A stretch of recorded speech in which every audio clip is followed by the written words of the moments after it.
Joining me right now, Sean Spicer, former White House press secretary and now senior advisor and spokesman for America First Action. He's also the author of the new book, The Briefing. Sean, good to see you.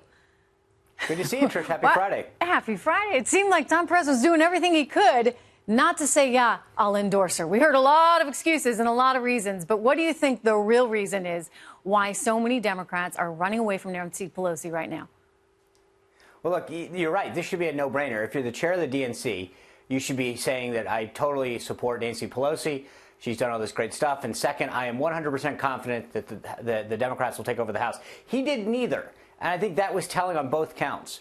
And I think that speaks to the fact that, I mean, the idea that Nancy Pelosi from San Francisco isn't progressive enough for the Democratic Party right now, and they believe that her ideas are old and tired and worn out and not the future of their party, speaks volumes for what Tom Perez sees in his own party. But I also found it very illuminating that when given the opportunity, he says he hopes that they take over the House.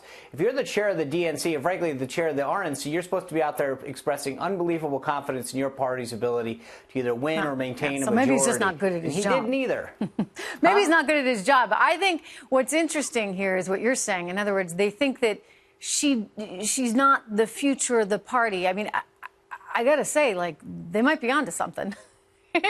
Right? Well, look, I mean, when she's talking about how $1,000 is crumbs, yeah, she may not have that big a future in the party. Yeah, I think that, look, they recognize the fact that they've gone down this road before, and she's taken him, off out of the majority multiple times. She is the single greatest gift that the Republican Party has right now. All you have to do is remind people who the speaker. I won't. I want her. I'm a big fan of Nancy Pelosi staying in Congress for years to come. She is a great gift for us because I think it's very, very symbolic of what the Democratic Party stands for. Once we explain to people that she would be the speaker, we make that race a binary choice. America First is out there running ads around the country and supporting candidates that make it very clear that they're going to support President Trump's policies and agenda, and that if we lose the majority, it's Nancy Pelosi and Adam Schiff and Maxine Waters that are going to start taking over the House of Representatives. And that is a vastly different agenda than Donald Trump and the House Republicans are passing right now that's benefiting so many Americans from coast to coast. Isn't that true? So how does Kavanaugh affect all this? How does Kavanaugh affect midterms? How does Kavanaugh affect the future of the Republican Party and the future of this president?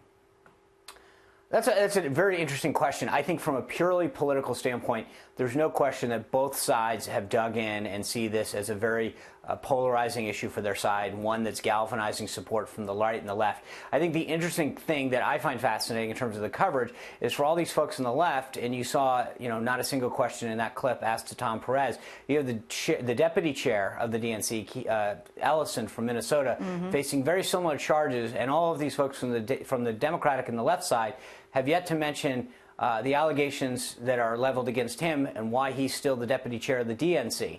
That is something that I think should be asked of every Democrat in leadership and in the rank and file, that if they're going to take this position with respect to Kavanaugh and the accuser, then why isn't it good for their own? Well, don't forget, it was feminists who backed Bill Clinton when he took advantage of that young woman working as his intern. I mean, the double standard in all of this, Sean, can get kind of nauseating. That was just one of several. And again, look, I think obviously in every one of these cases there's a presumption of innocence.